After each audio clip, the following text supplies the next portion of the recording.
Looks like I'm live. Hello, everyone. Welcome back to the kitchen. So 2 weeks ago, I did a live presentation here of how to brew with the Mr. Beer beer kit that I got back in December 2019. That evening, I did a second brewing as well. So it's been a couple weeks. I'm going to go ahead and we're going to get the kegs out and we're going to get to bottling. So let me go ahead and get the keg out of the cooler here. This is the one that I did live a couple weeks ago.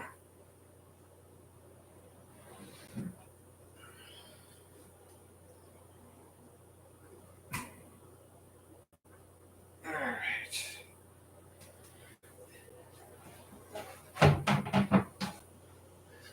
So the cooler side. So first thing we need to do before we even think about sampling or bottling, we want to make sure there's no cloudiness in the keg or anything floating around or anything like that. So I'm going to go ahead and turn the lights out and we'll shine a light through the keg to get a better look at the clarity of the beer. So, and there's a lot of sediment down here at the bottom, down in this reservoir area.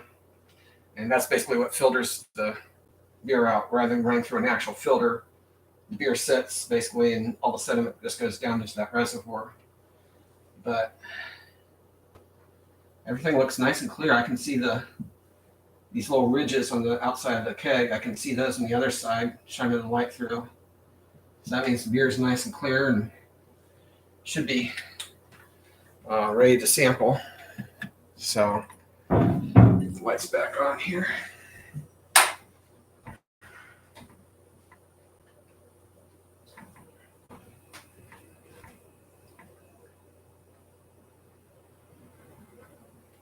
And before I actually sample, a couple things I'm going to go over too.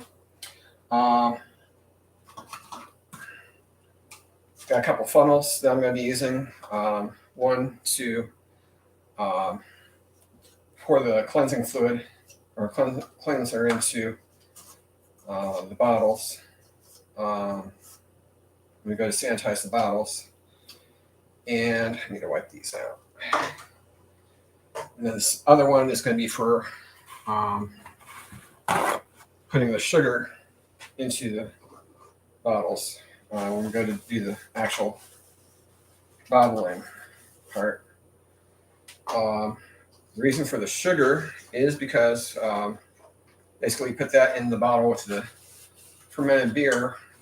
Beer is uncarbonated right now. So the sugar, though, you put 2 teaspoons in it in each bottle, and basically you let the bottle sit then, obviously capped and sealed, for a couple more weeks, and then the wort, which is that water and liquid malt extract mix that we put in the keg, that basically eats the sugar and creates the carbonation. So that's where the sugar comes into play. I'm using regular granulated white sugar, like you use in baking or anything else. So we're also using, I got 2 other jugs of spring water, which I'll be using to make the solution. Basically, I almost forgot to. 1 second here. When I was doing the cleansing of the kegs, or sanitizing of the kegs 2 weeks ago, you only use half of the cleaning the kegs. The other half is what we're going to use now to cleanse the bottles. So, anyways, got one of the jugs over here. And set this aside right now. Put that next to the sugar. And so the bottles, basically after I drink the beer, I rinse the bottles out and quickly use like one drop of. I've been using palmolive in mine. Hasn't affected the flavor or anything with it. And then of course I rinse these bottles out really good, about 3 rinsings. Basically fill them up, rinse them out, fill them up, rinse them out. Um, but these bottles are reusable. They're plastic, and then the caps. You can reuse the caps and tighten them down, and good to go. So, let's see. I'm trying to think if I've got anything else. Also, don't want to forget this too. I'm also going to be labeling the bottles. So I've got painter's tape, which is really easy. It doesn't leave a residue on the bottles when you take it off. And basically, um, on the labels, I keep track of for each bottle I put on when it was brewed, when it was bottled, how many of the booster packs I use. Like anywhere from 0, 1, or 2. Those booster packs, which is what increases the alcohol content of the beer. Also, how many of the liquid malt extract booster packs or bonus or extra packs of those that I've put into it, which changes the body. I'm not really crazy about it for my first brewings and stuff, but I might try it again one of these times. But also put on there too what flavor is for each keg or bottle. And this time too, another thing I'm doing is I'm kind of obsessive compulsive about this, but as I bottle the beer, I keep them in order, and then that's the order I drink, consume them as well. And sorry about Smokey being noisy, but anyways, so I'm going to be numbering the bottles too. So that's why we'll be doing that. So I do have a small cutting board you don't really need, but I use this basically just to tilt the keg up a little bit further to help the beer flow out. Because when it gets low, it starts to go below the spigot, and by tilting it forward, that helps the beer come out a little bit more. So we'll put this under the back of the keg here, and I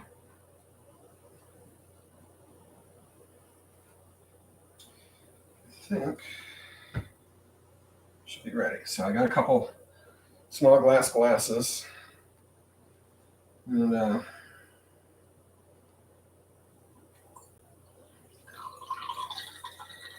pour this out here.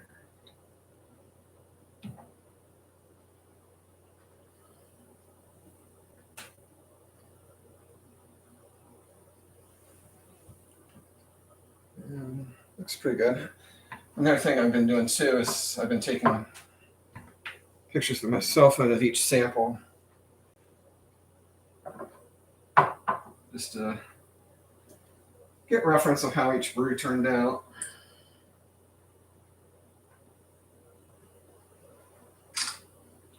So yeah, it's a good picture of it.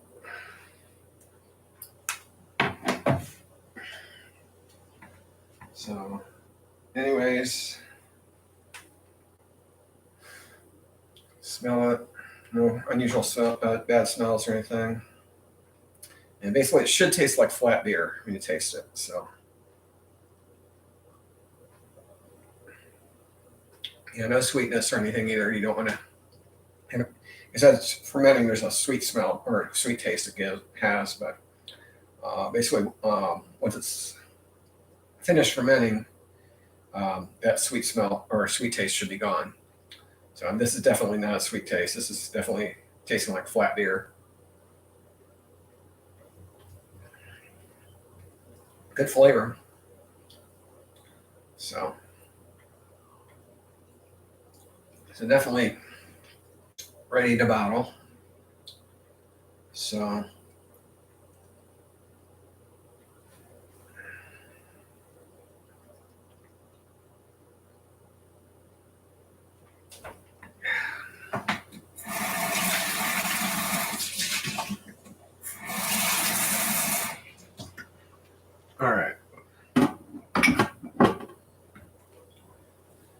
So we'll go ahead and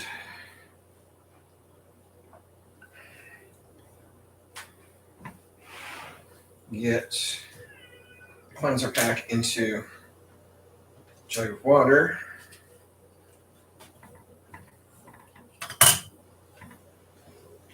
See what Smokey's doing while he's crying. Yeah, he's just wanting attention. So, which he does from time to time. So, I'm trying to break him of that meowing constantly for attention because he does this at. This is how he is at 2 o'clock in the morning. And it gets very annoying at times. He doesn't seem to understand the concept that some of us sleep at night. Which he sleeps at night too, but it takes him a while to want to settle down and go to bed. But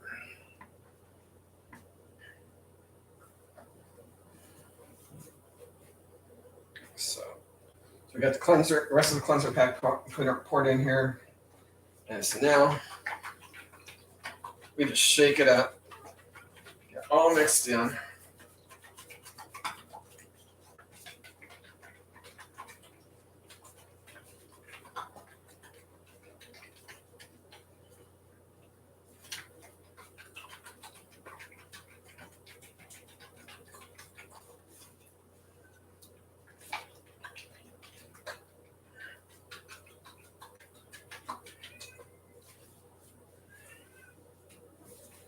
So we got a bit more in there at the bottom. It's not fully gotten mixed in yet. That's good. All right. So now, this is for the sugar. I'm going to put this over here by the sugar as well. Yeah, we'll go ahead and start off these bottles. I got these bottles.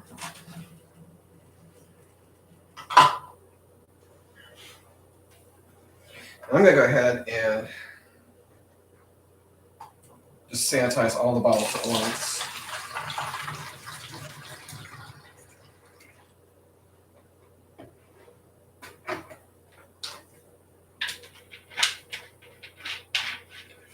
I know if that one's ready, the other keg in the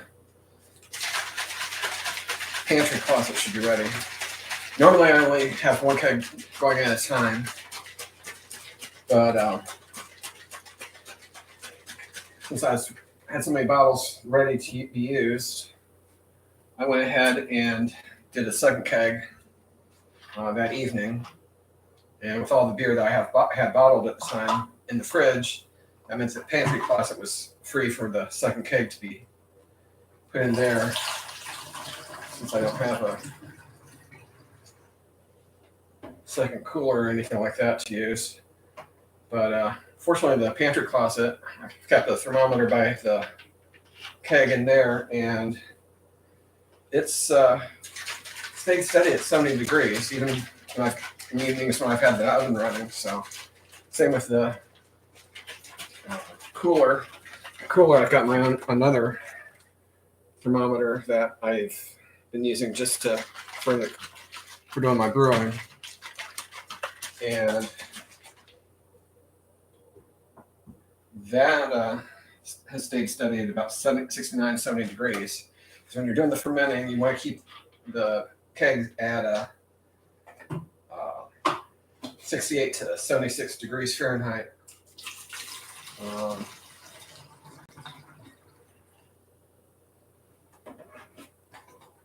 And then,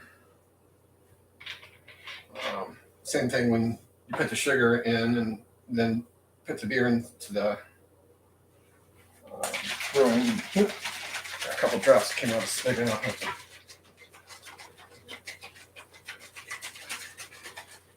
put the tail in there. So basically, when I finish filling up the bottles, you let them sit for about 10 minutes. And then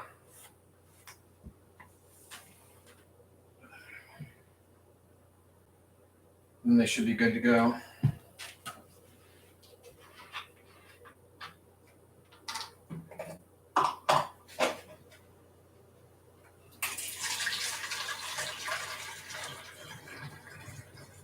The only disadvantage of doing this live for you folks, I can't fast forward like I did in the videos from 3 summers ago, back in 2020. I did this, but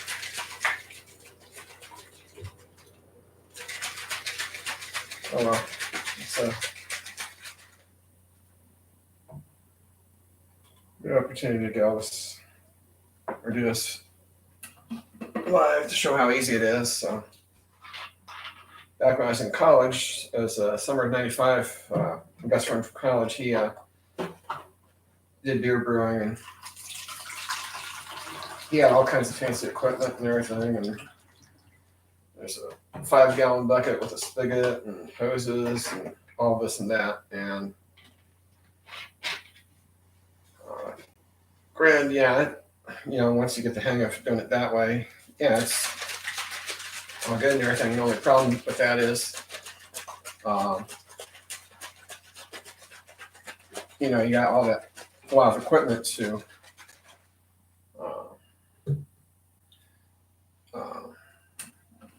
find storage space for and all that. So with this way, you got the keg, you got a box for the bottles, basically the 12-pack of bottles I got after I started using the keg, because Mr. Beer had a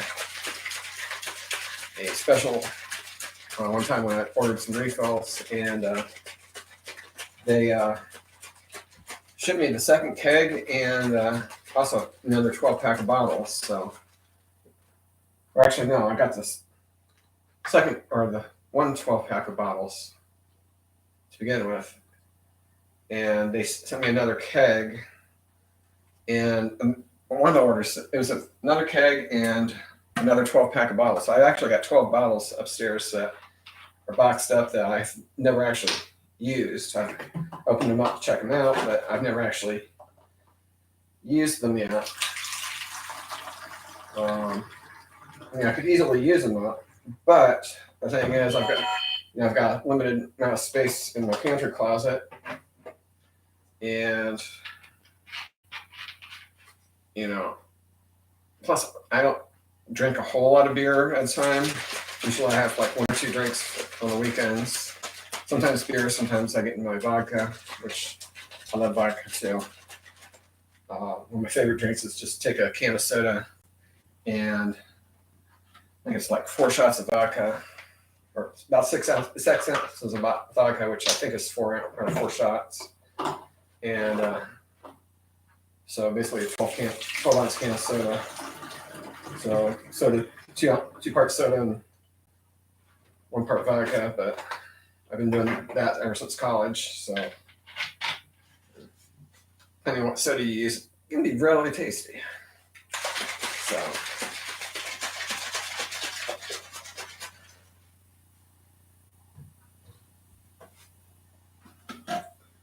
but yeah, there's a satisfaction to making your own beer with, something you've made yourself.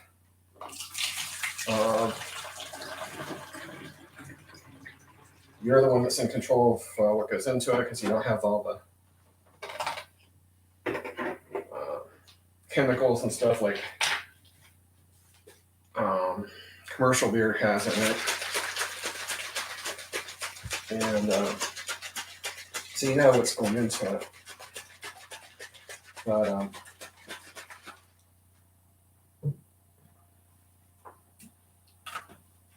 anyways, plus you can use it for other things too, like cooking, for your cooking, which is something I've been doing. It's turned out really awesome. It's like it's on the one beer brewing video I did. I did the beer batter shrimp and catfish, which is still delicious to make. I love that, and catfish and shrimp that way. Also, of course, beer brats. And then last summer for a family reunion that I had, I actually made beer bread, which is really delicious too. And I was a little annoyed with my mom when she went to sample it because she's like, I'm not going to get drunk if I eat this. And I am. It's beer bread, Mom. It's not actual beer.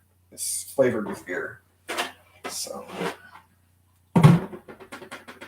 but anyways, so like I said, I'm going to go ahead and do all the bottles for both batches. And so while I'm doing this one, the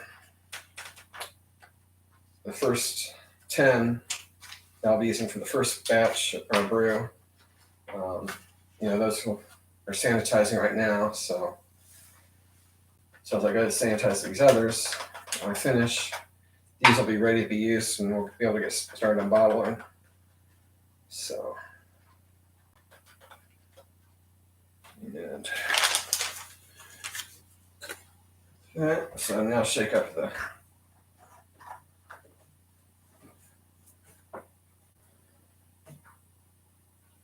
cleansing solution into the water.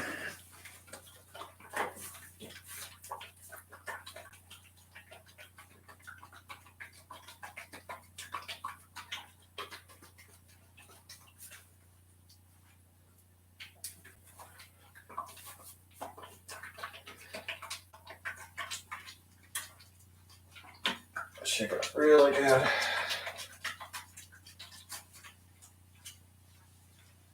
Check, see how it's dissolved. Yep, that's good. All right, so now do the other 10, and then the first 10 will be ready to be used.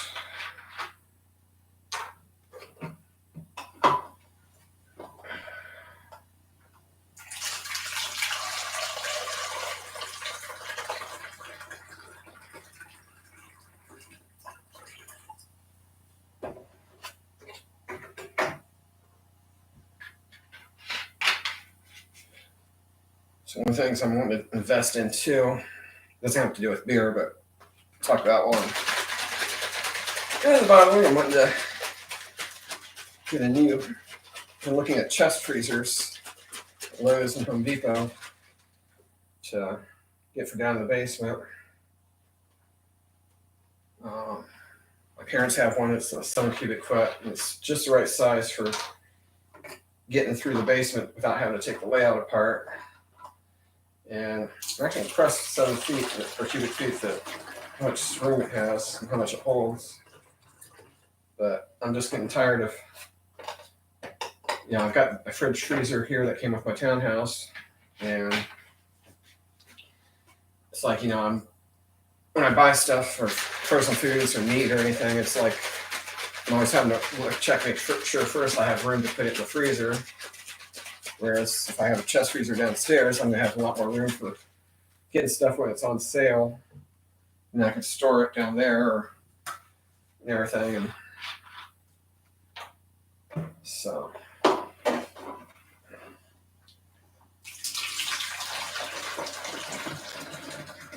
might be a bit of an investment at the beginning, but in the long run with, I usually get like several frozen pizzas when they're on sale. Like Giant Eagle had a special this week when I was there for like, forget how much, I think it was like 3 of the DiGiorno pizzas that I get for like so much or something. It was like a really good deal. That's like I have room in the freezer to put them in there. So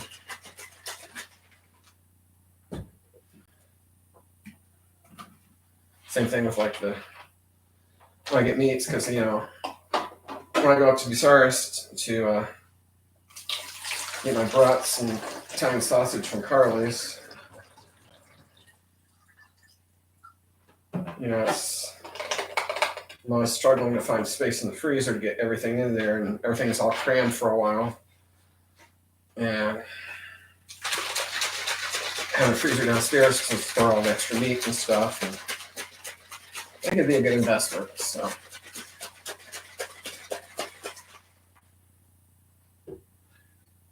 one of the things I do too on my freezer, so I don't have the freezer door open all the time when I'm getting stuff out or anything. I got actually a list on my message board on my freezer door. I keep track of how many hamburger patties, how many packages of meat, and that kind of thing are in the freezer. That way I'm not standing there holding the door open and letting all that cold air out. Been doing that for a few years, and plus it's like, when I need to get groceries, it makes it nice to be able to glance at the board and see what I'm low on or anything like that. So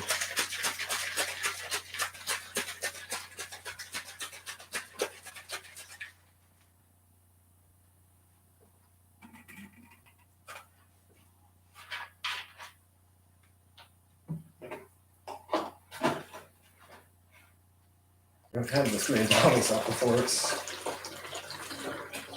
quite amazing.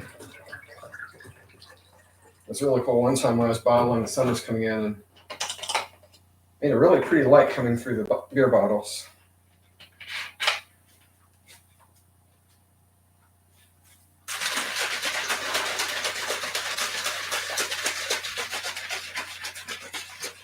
The other advantage of these being plastic bottles, you can easily tell when these are carbonated because, which I'll show you when I finish bottling.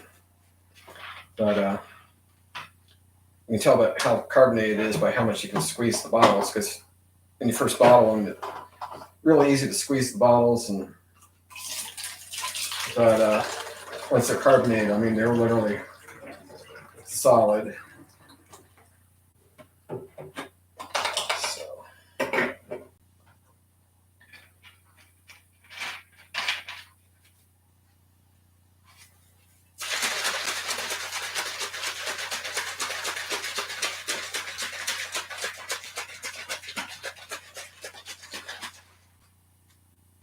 And get these other three done. I want to check to see what Smokey's doing. He's been quiet for a little while now.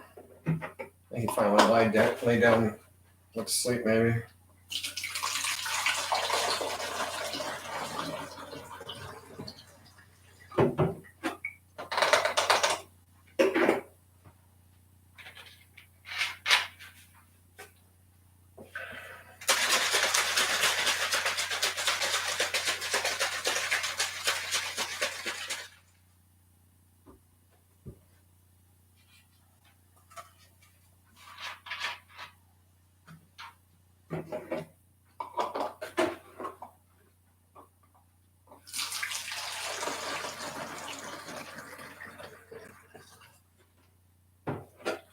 I don't use funnels too much for my cooking, but I got them a while back, and because I was like, I never know when I'm going to need them. And this definitely comes in handy for doing this work. So, yeah, one last bottle.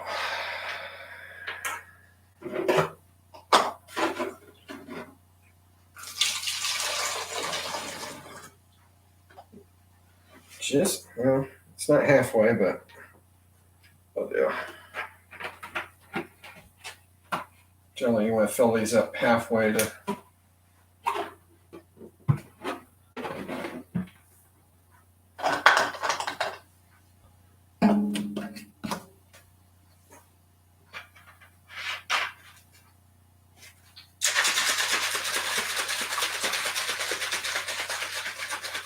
that splash them around enough like this, and everything nice and clean. See what he's doing. Well, he is awake. He's right there waiting for me. So we'll go ahead and start dumping the first 10.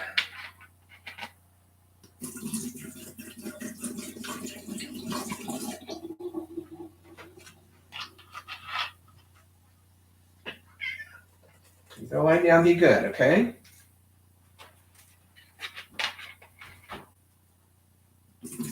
Or you go up there and watch the squirrels. Had actually a nice surprise this morning when I first got up, went in my office to turn on my Wi-Fi, looked out the office window, and there towards the window facing the driveway, and right across the driveway, the driveway meets my street.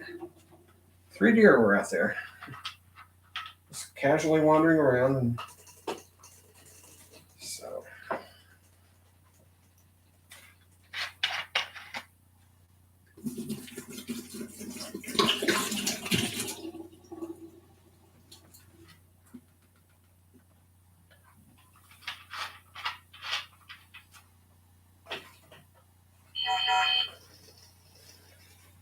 probably more junk email.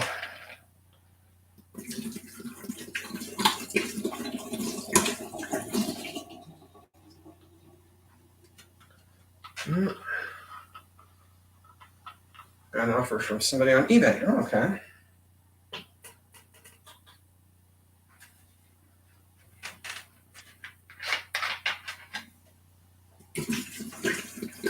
I wonder what it is they're selling, or which of my watched items that is.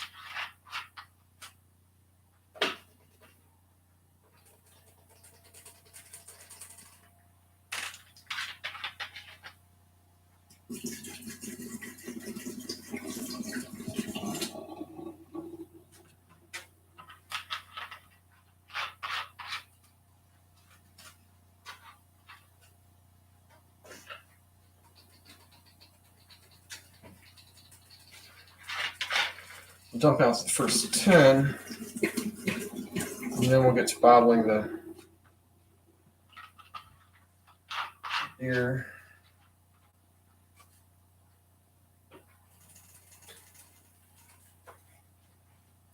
Actually, I'm going to turn on the labels.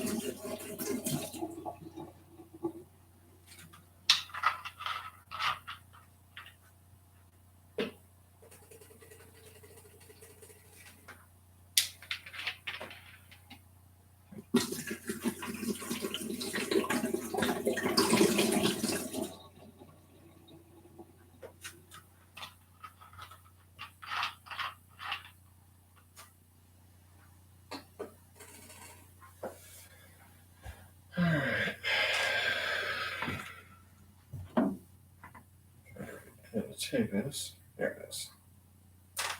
So 218, 234.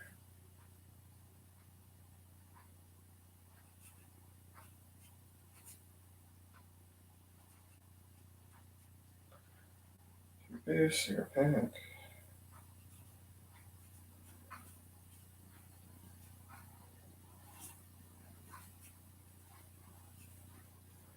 It's the white.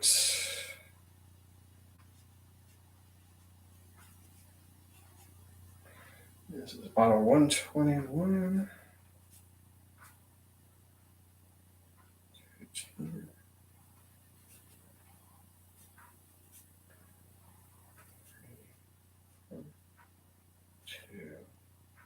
2, third pack. White. 122. 218. 384. 2 boost. 2 pack.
Just got 6 labels made.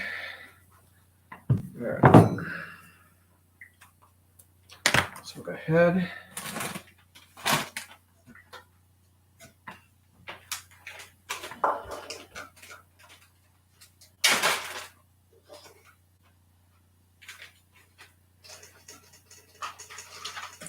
Cap over by the keg so I know where it's at.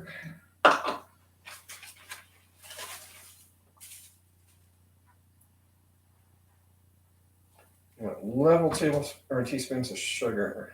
You don't want heaping teaspoons or anything like that.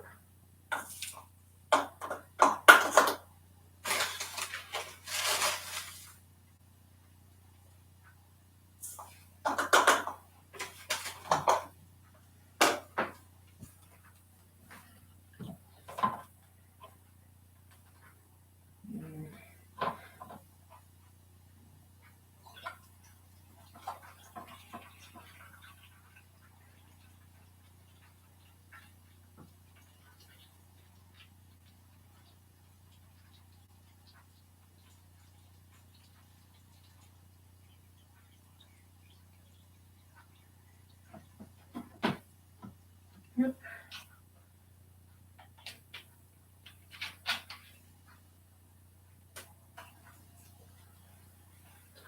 And then we rock it.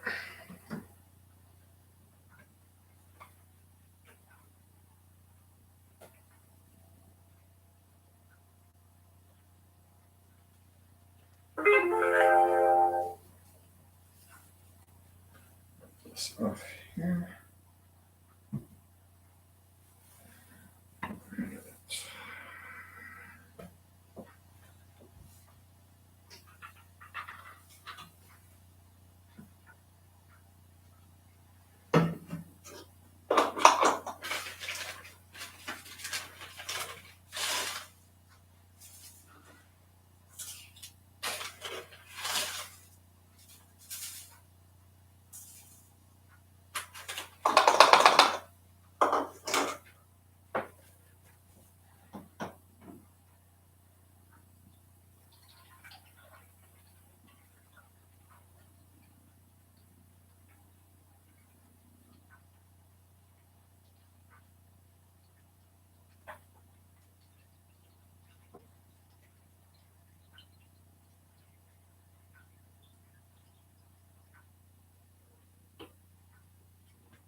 And this is basically just mixing the sugar into the beer.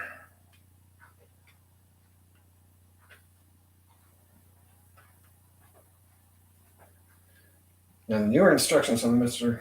Beer website or YouTube videos said you don't have to rock it, but this is what's been working ever since with the kit that I got. Yeah, we got a bug. Hang on a second. I'll get it. Hang on.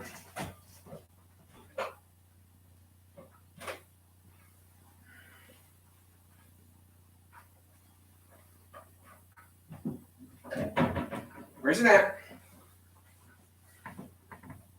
There it is.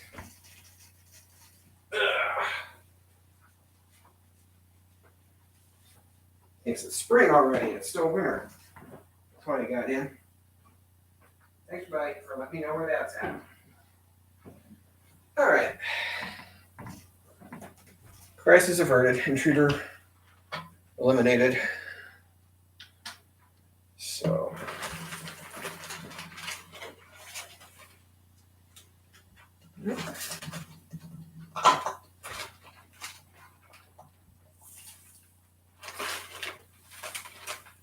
Now, using the sugar, they have carbonation drops, which is basically sugar drops or sugar balls that you can use. That's like, I've got sugar sitting around home here for baking and stuff, so. Well, that's smoky.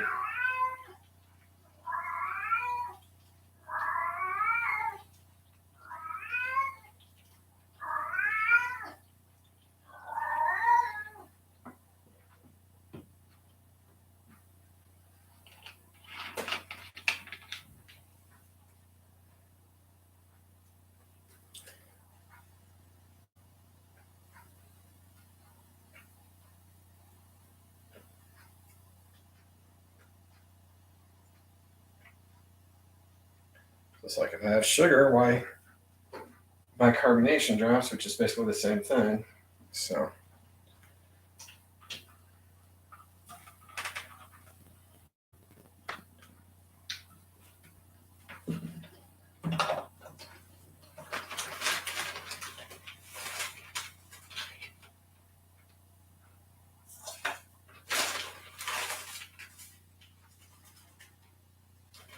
also when you're brewing too, well, keep an eye on what you've got going on for not only when you do the actual brewing, but when it comes to time to bottle your beer. You don't want to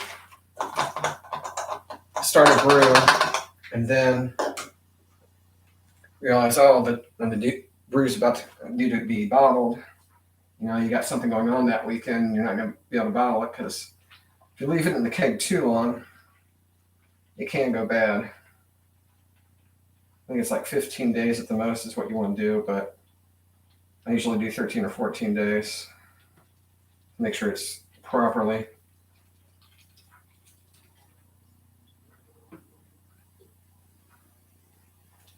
bottled or fermented. So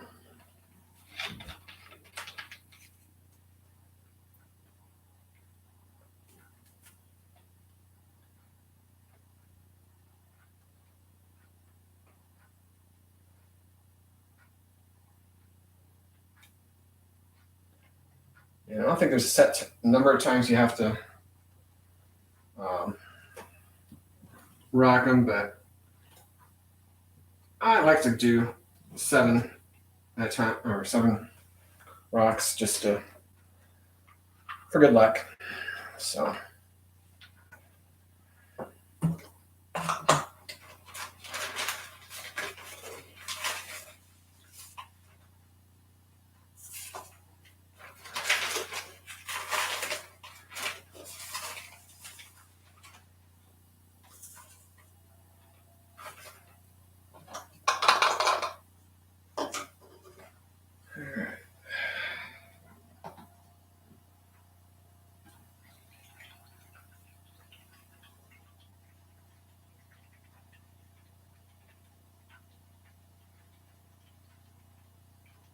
generally, basically, for how full you don't fill it all the way. You leave about 1.5 inches at the top.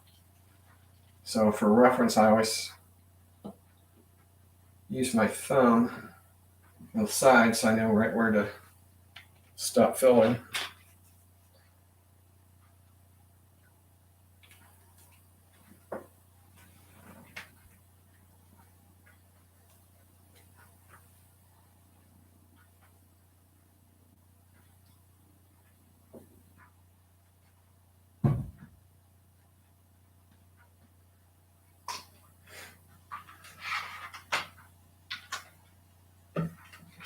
Haven't gotten any alerts about no bandwidth or anything on my Wi-Fi. That's a good sign.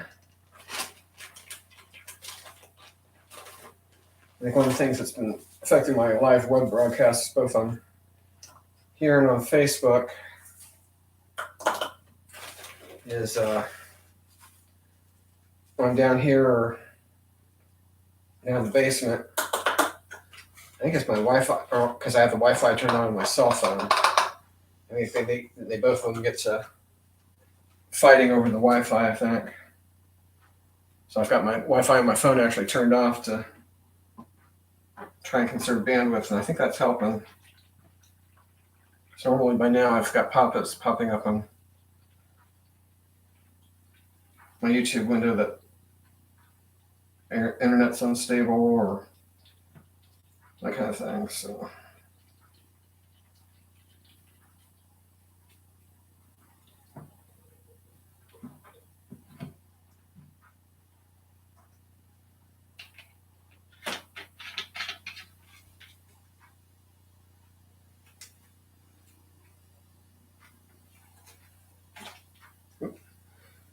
rock it, don't shake it.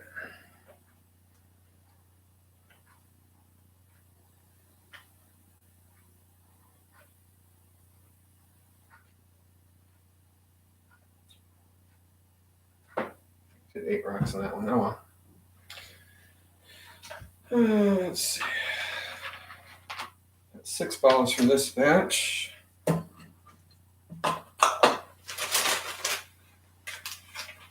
Get these other 4 bottled, and then I'm going to do the labels so I don't get these mixed up. And then I'll get the other keg out. 2.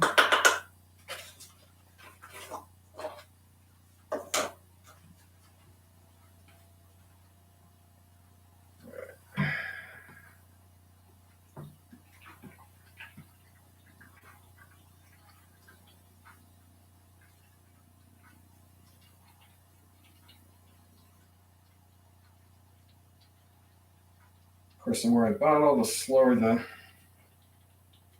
filling of the bottles is because it doesn't have as much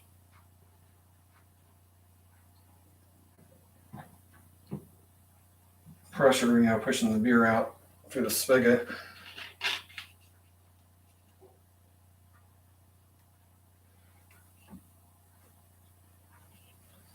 So.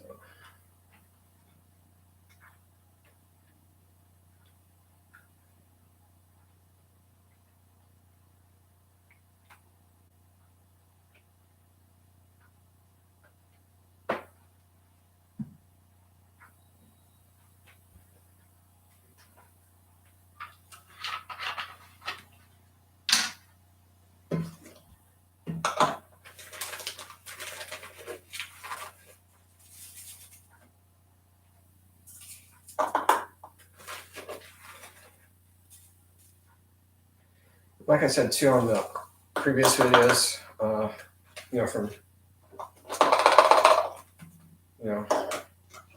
2022 and or 2020, and I think the other one was from 2021. I am not getting paid to promote Mr. Beer at all. Someone, like I said, someone gave me this beer kit as a Christmas present for when we were doing the Secret Santa at work.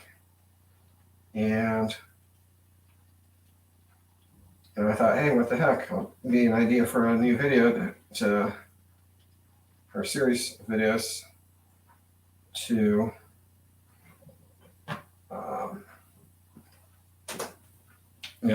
test out the bottling and at the same time do a video series of it.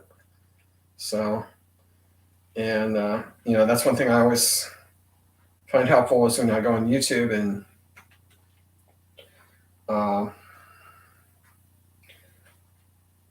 somebody's testing products, actual people testing it, not companies that are getting paid to test stuff.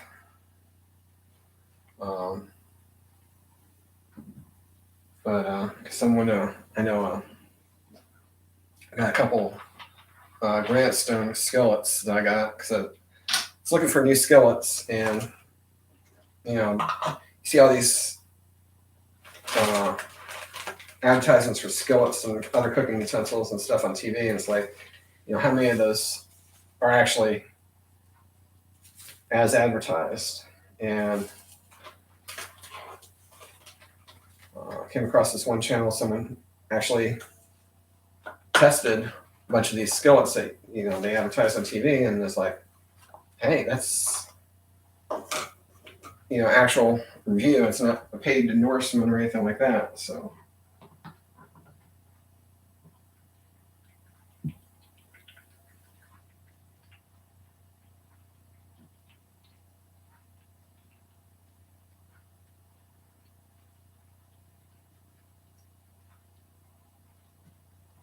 the keg's starting to move as I bottle, which means it's getting towards the end.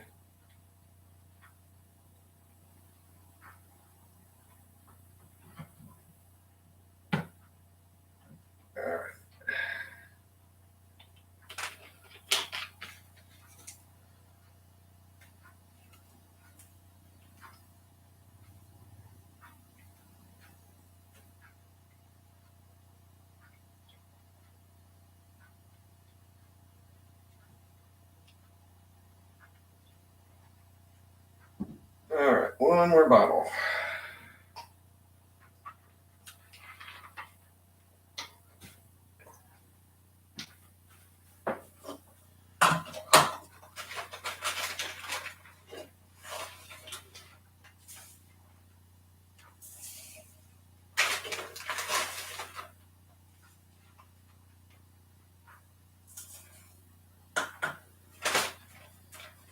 Tip up the sugar so in case the bag gets dropped or something. Or Smokey gets curious.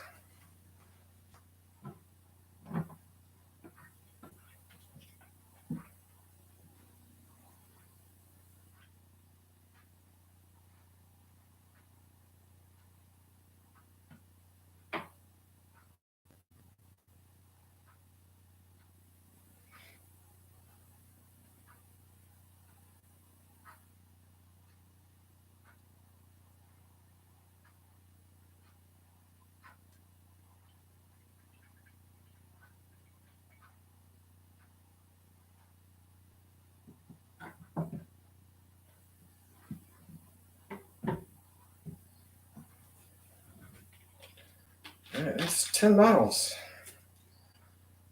It's a little extra in there, but that's down at the bottom where all that sediment is, so you don't want to get that into your bottles.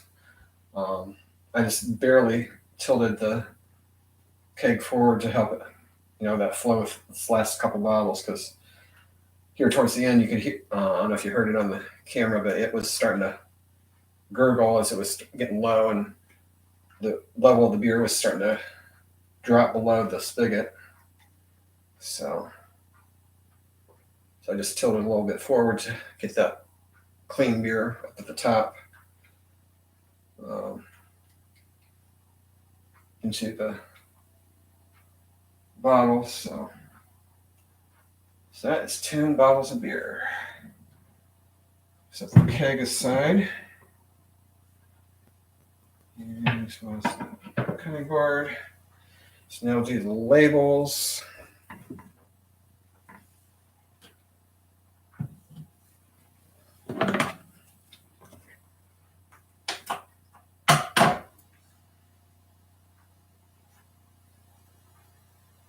You can do other labels too if you want to really get fancy or anything.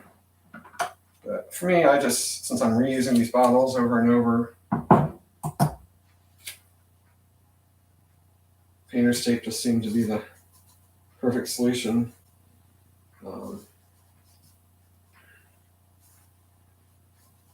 Initially, when I did the brewing, I only had the 11 bottles that came with the kit. Reason, like I said in the original video, the reason for 11 bottles is because of the, it uses 10, and then the one's an extra. And then, of course, you get the new bottles, and you come in packs of 12. So basically, the way I brew is, I keep track how many free bottles I get. When I get to 10 bottles that are free, I know it's time to brew. So.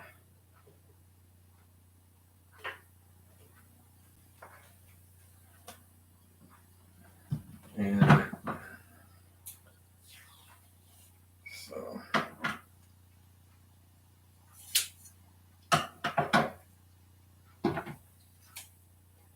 I want to keep, plenty of beer in stock.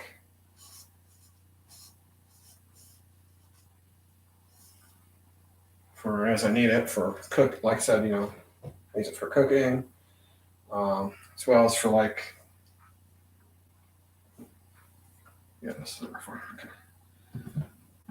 as well as for just Saturday night when big bowl of popcorn and good movie on. So.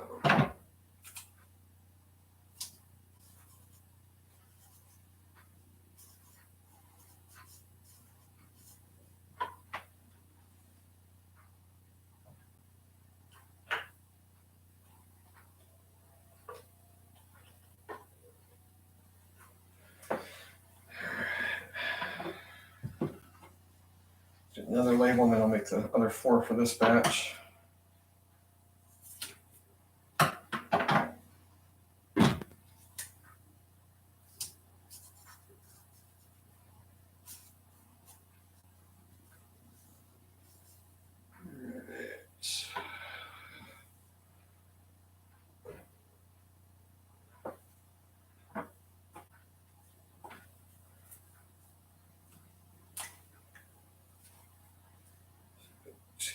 2, 3, 4, 2 boost, 0 pack, light, 127, 18, 3, 4, 2 boost, 0 pack, light, 128, 2, 18, 3, 4, 2 boost, 0 pack, light, 129, 218, 2 boost,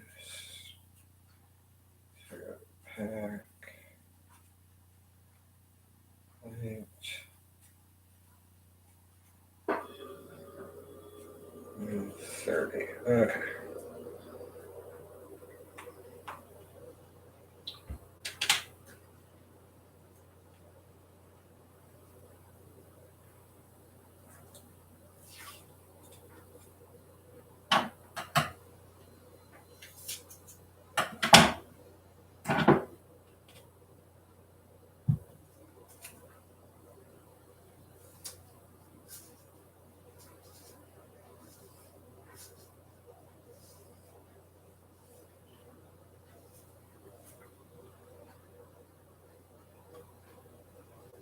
Yes.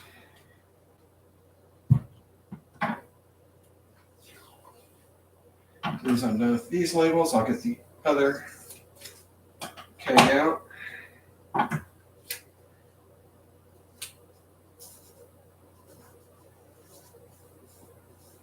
Check that out too.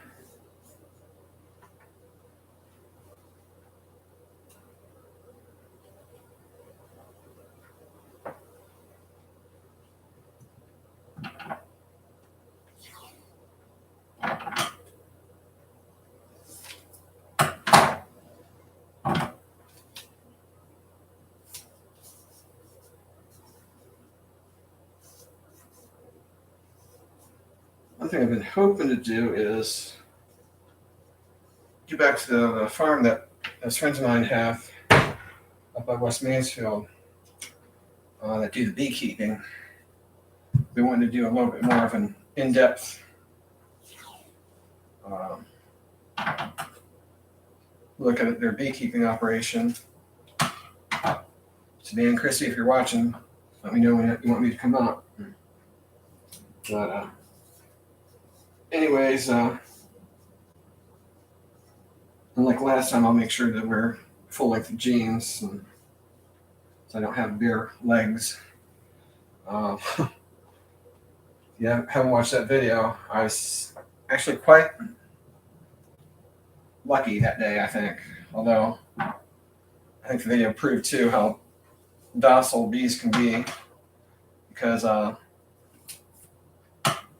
when they invited me up to check out the beehives, I thought the bee suits were full-length bee suits. In other words, going down to the ankles and everything. Well, it turns out it was just a jacket and hood. So, but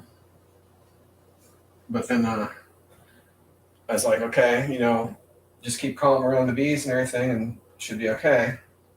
Well, what ended up happening was I went in, and the gloves that were too thick too for me to operate the camera, or cameras, I should say. So I just kept calm, and anytime I felt bees on me, I just stopped moving. And at one point, I think I had about a half dozen bees on my legs, and I just froze and they checked me out, flew off, and I never got stung once. So I'm gonna go ahead and get the other keg out. But Dan and Christy, they were really nervous about me going in and seeing the bees while we're in shorts. But it's like, the whole experience, it proved that they are docile. They don't want to sting you. So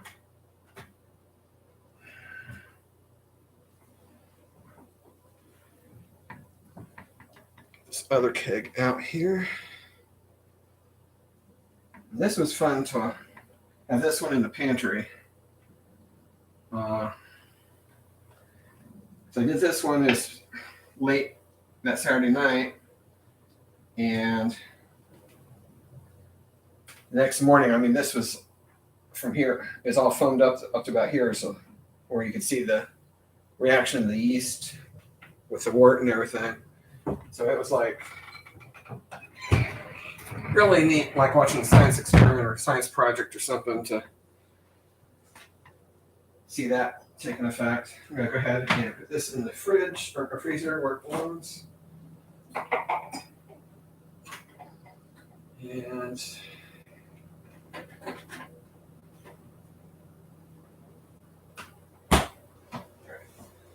turn the lights out so we can check the beer out.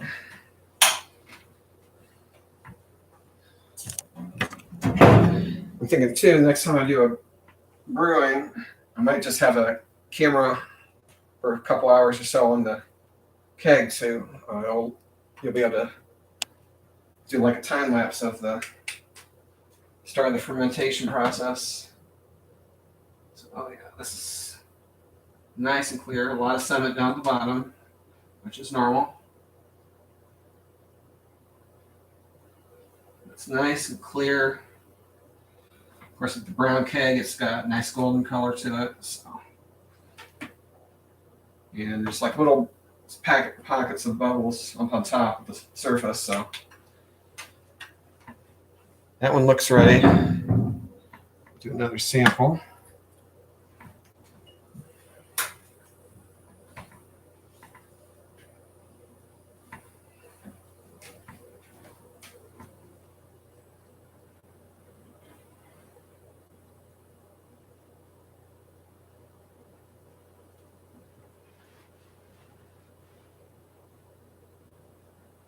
Cutting board under the back, and we are ready.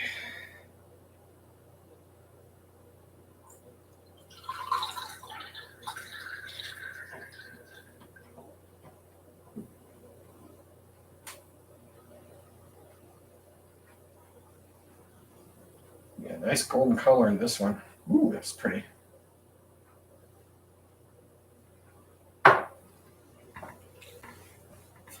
Another picture reference of the sample.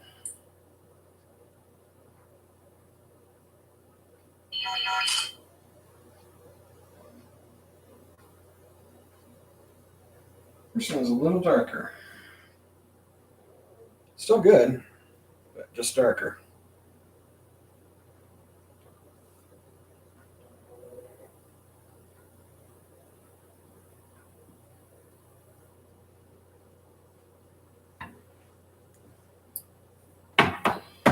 All right.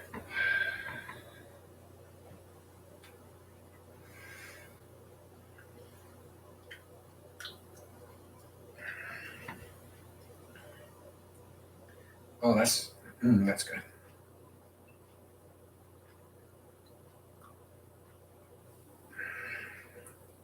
Oh yeah, it's ready.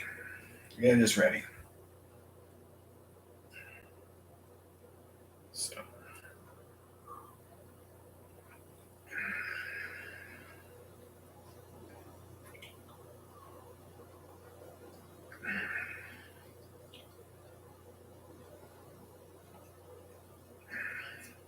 I think my sample from the first one had a little bit of that sediment that got into the spigot. That's okay, because as long as it came out in the sample and not in the bottles, that's fine. But, yeah, that is definitely ready.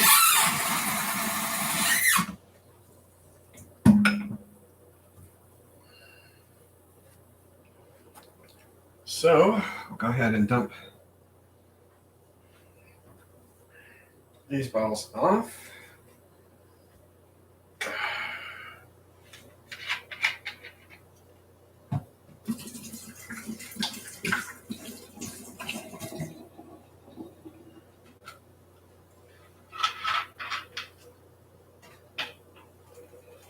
And I'm going to tighten the caps down again because I'm just going to take them right back off to the sugar and beer ends. So just putting the caps back on just enough to keep them with the bottle.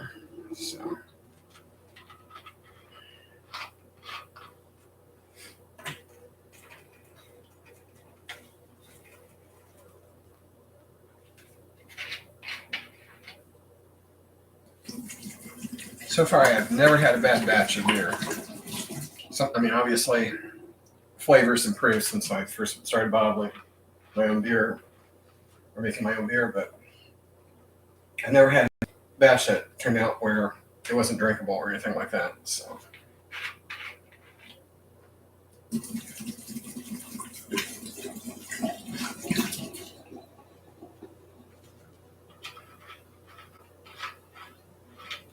I've also changed how I make.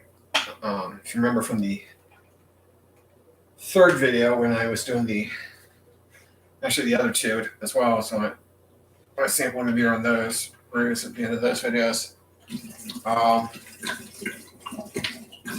was using Jiffy Pop to make popcorn to have with my beer for watching a movie or a TV show or whatnot. And actually, Jiffy Pop, I haven't seen it in stores for a long time. I found it online, but to get it online is like super expensive. It's like in the stores, it's only like $2 or less, whereas online it's like more than double that. And it's like, yeah, in shipping and everything, it's like I'm not gonna waste money on that. So I actually started making it. I got a big kettle about the size of the pots that I use for my beer, but I started making popcorn. I just got a couple bags of like kernels of Giant Eagle popcorn, and then I use that Orville Redenbacher popping oil and flavoring, and then just salt the popcorn once it's done. And it has more than paid for itself. It's a lot cheaper actually to make it that way than to use Jiffy Pop. And Jiffy Pop, you don't have the cleanup afterwards with cleaning out the pot and the lid and everything. But still, it's making it this way. Or the kettle way, it's a lot more. I've actually have a lot less unpopped kernels making it the kettle way instead of Jiffy Pop too. So, all right, time to start bottling the second batch. So, cap over there.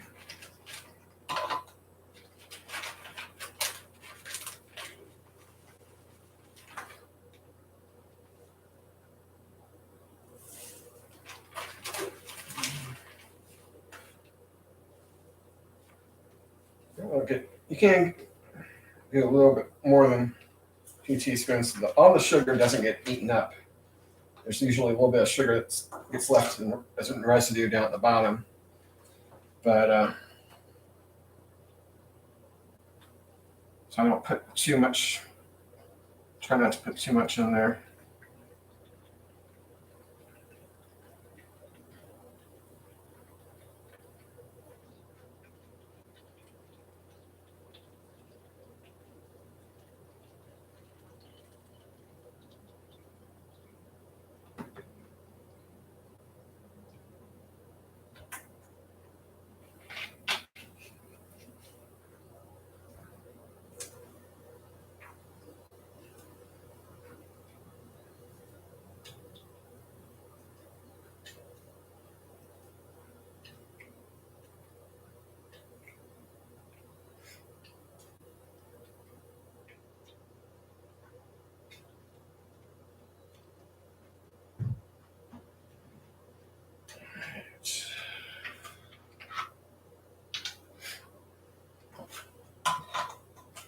Anyways, I was talking about watching this keg in the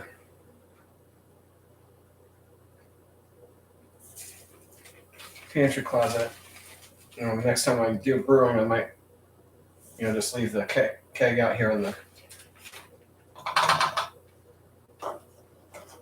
kitchen cart here and just leave the video camera running on it, or have it ready to go as soon as I finish brewing it. And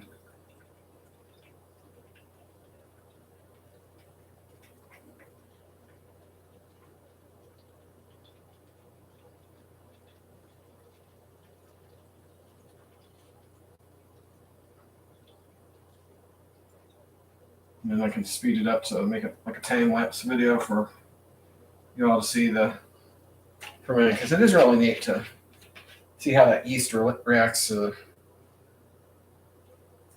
wort and everything. Wort's, of course, the water and liquid malt extract combined together.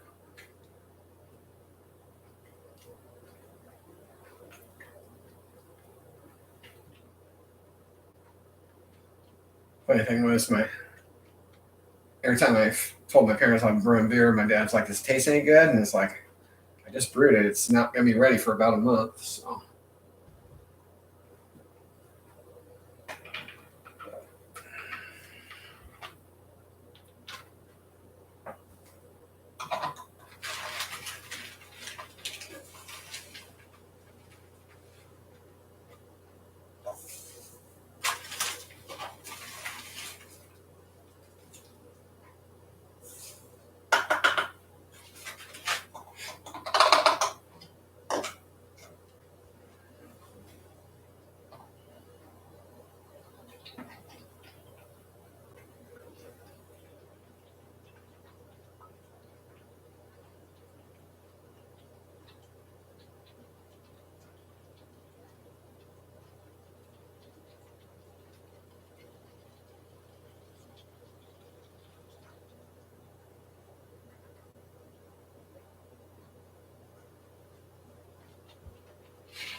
this newer keg is a little clearer too. I can see the level of the beer in the keg a little bit better, which made filling it up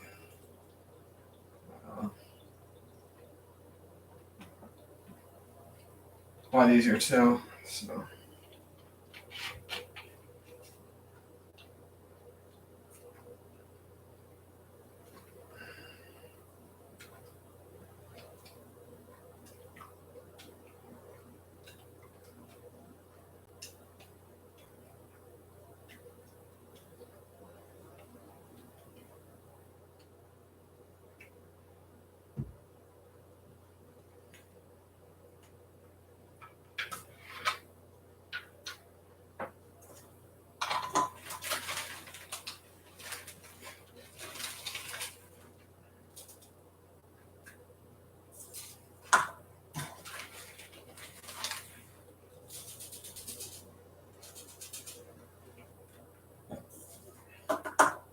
Actually, weird thing is I haven't seen the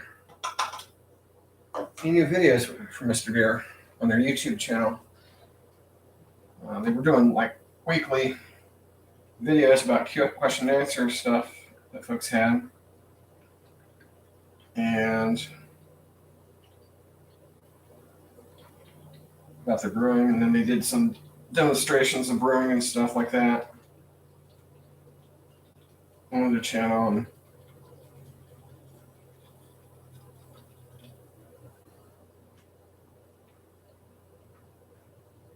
I haven't seen any of their videos lately.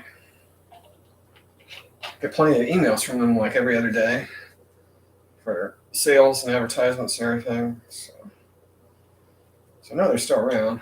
But and I went to get these refills around for these two, and actually got 5 refills upstairs. Get to go, so I'm set for refills and supplies and everything for a little while.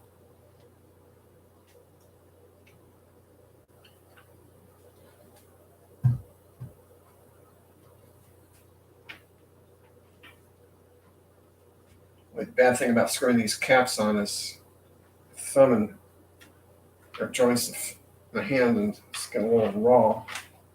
But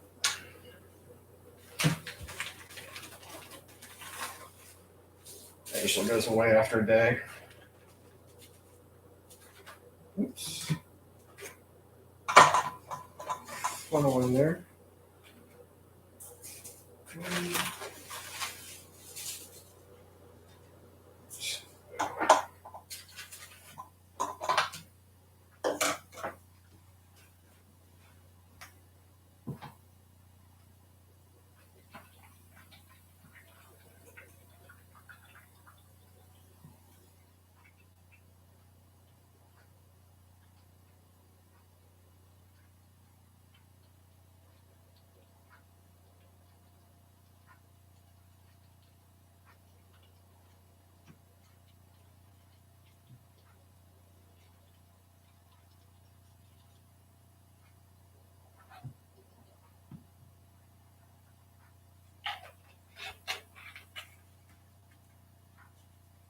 And the sediment that's in these, I've heard of folks making, extracting that and using that for making bread. I haven't tried it myself yet, but might have to try that one of these days. But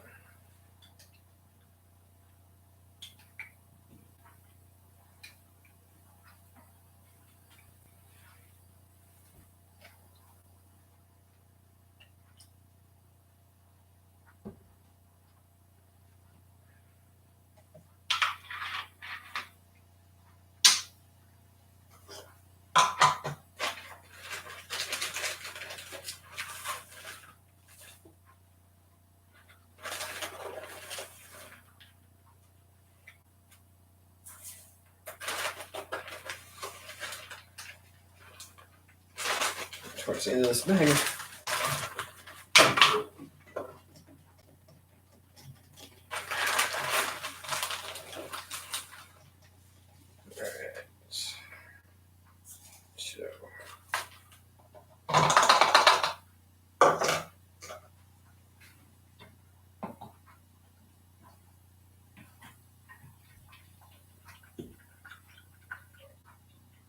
The beer's right about here. It was up here when I started bottling, so I'm on bottle 7 now. So it should be plenty to.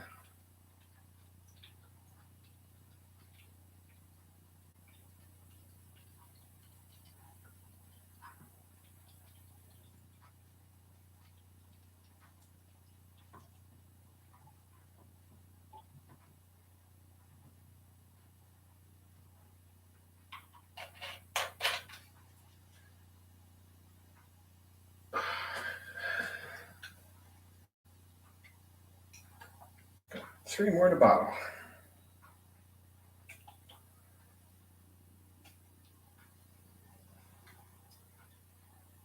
You don't want to take the top off of the keg until after you've bottled, because take this top off, that's going to introduce a lot of bacteria in the air and stuff that can contaminate the beer, which you don't want to do. So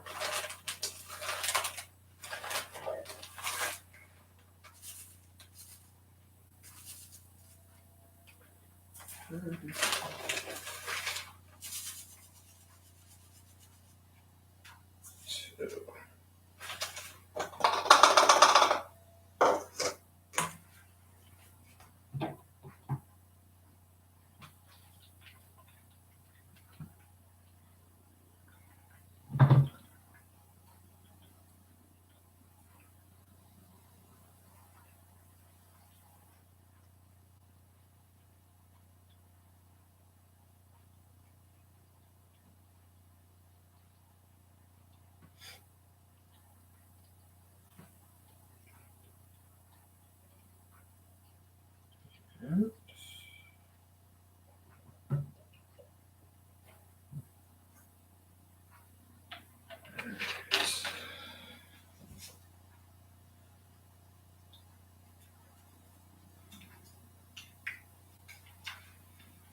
or 8. That's 2.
Should be able to get another bottle out of that.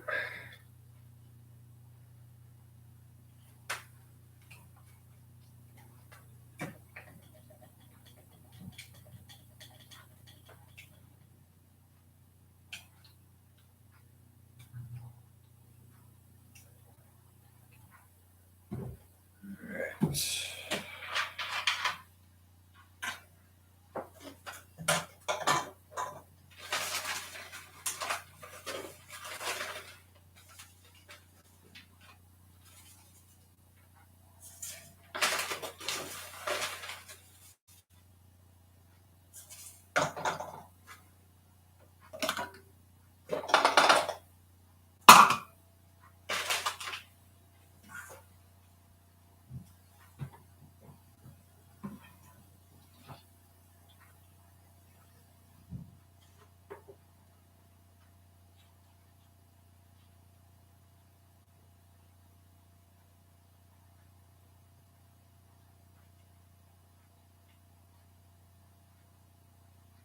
You don't want to tilt it up too much because you don't want that sediment going in.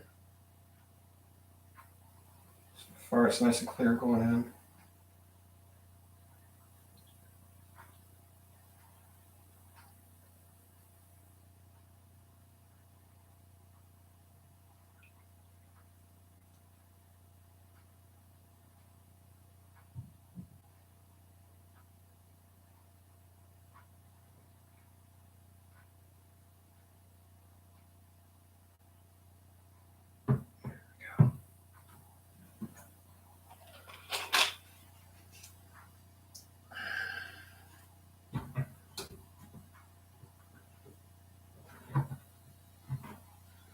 All right.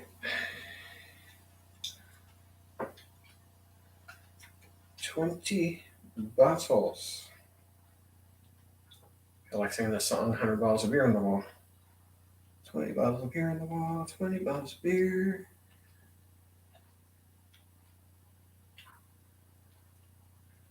All right. I get the sugar in. there.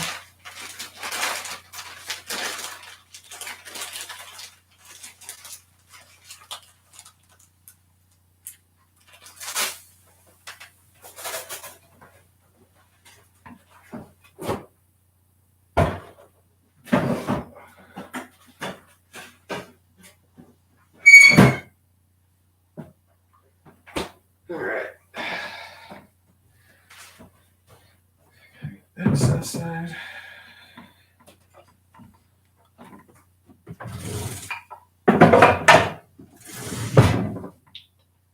And wipe off where the sugar was. Make sure there's no spilled sugar.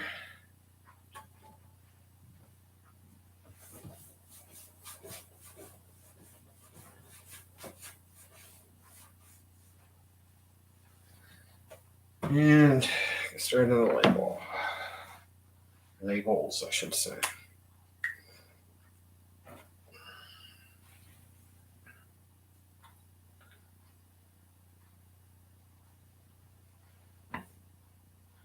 So 219.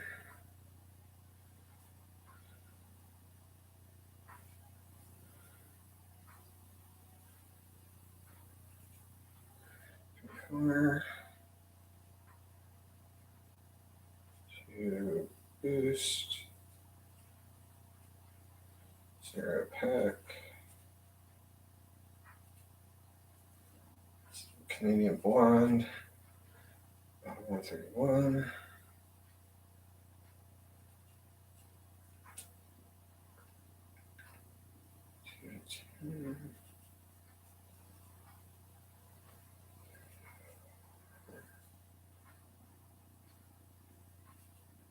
Boost.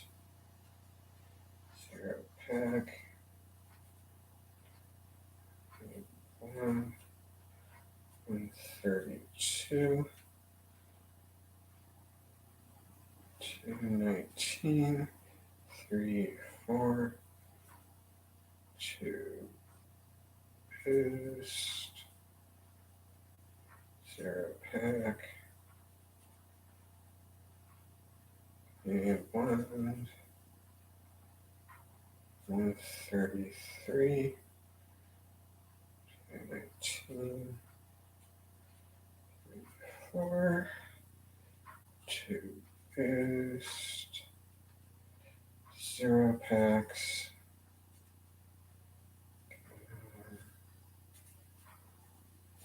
34.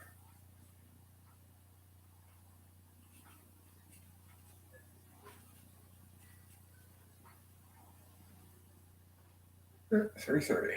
All right. Boost. 0 packs.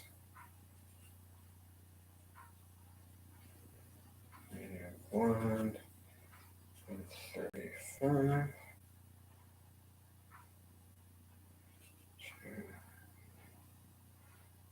2, 4. 2 boost. 0 packs. And 136. Okay.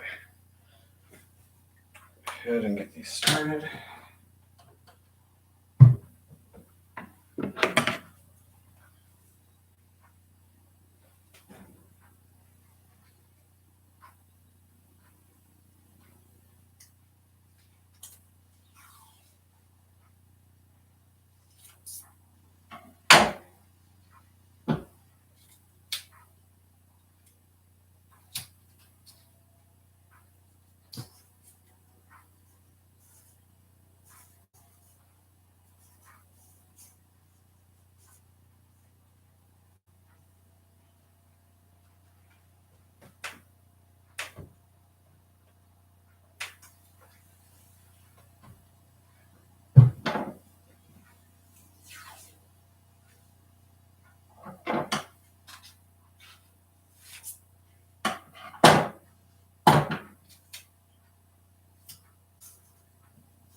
So it's 13.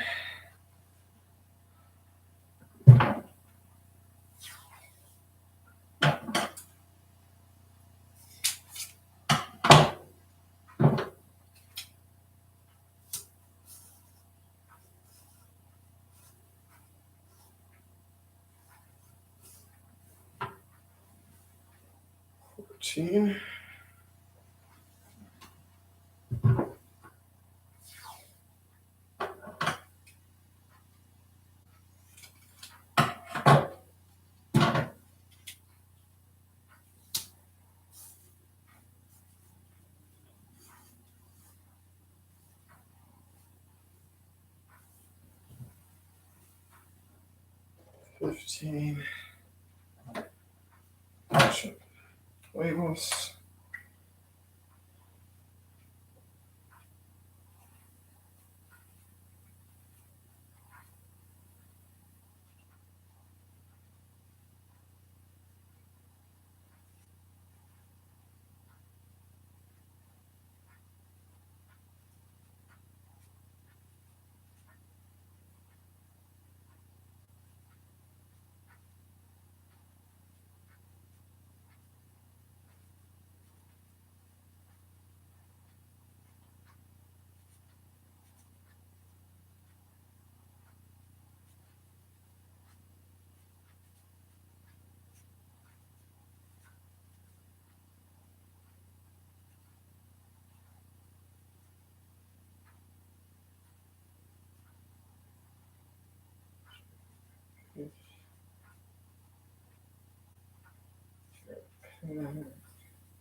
One, 139, and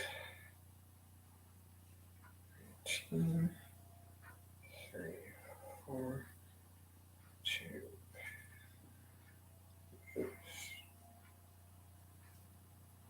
Sure pack. And 140. All right. So there.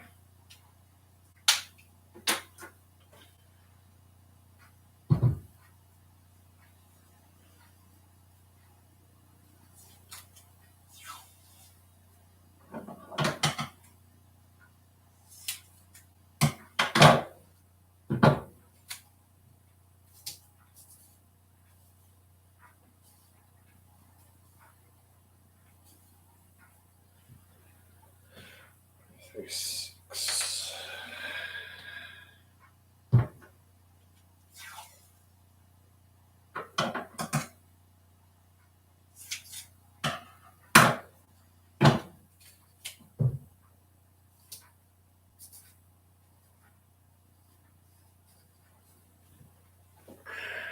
Seven.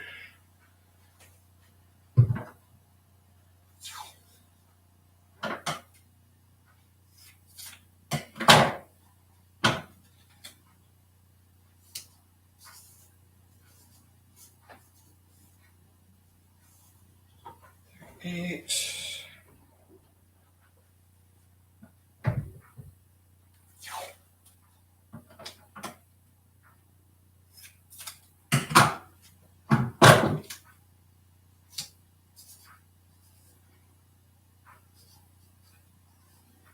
Three, 9.